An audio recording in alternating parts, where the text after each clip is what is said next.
पुण्याच्या कुंडमळ्याजवळच्या इंद्रायणी नदीवरील पूल दुर्घटनेमध्ये 4 मृत्यू, 50 पर्यटकांना वाचवण्यात यश. खबरदारी म्हणून ड्रोनद्वारे पाहणी.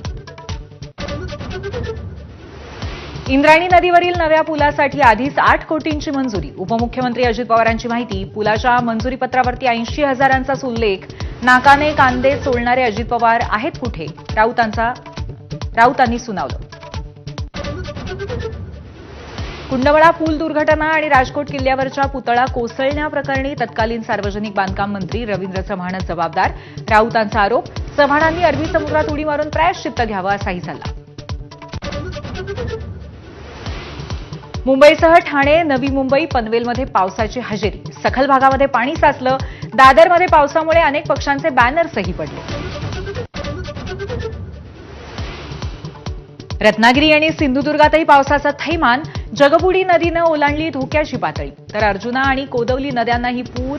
संगमेश्वर तालुक्यात पूरपरिस्थिती.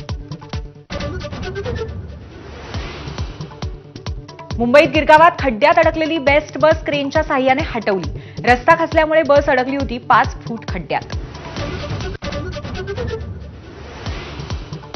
आजपासून विदर्भ वगळता राज्यातल्या इतर शाळा सुरू. पालघरमध्ये फडणवीसांकडनं तर दौंडमध्ये अजित पवारांकडनं विद्यार्थ्यांचं स्वागत.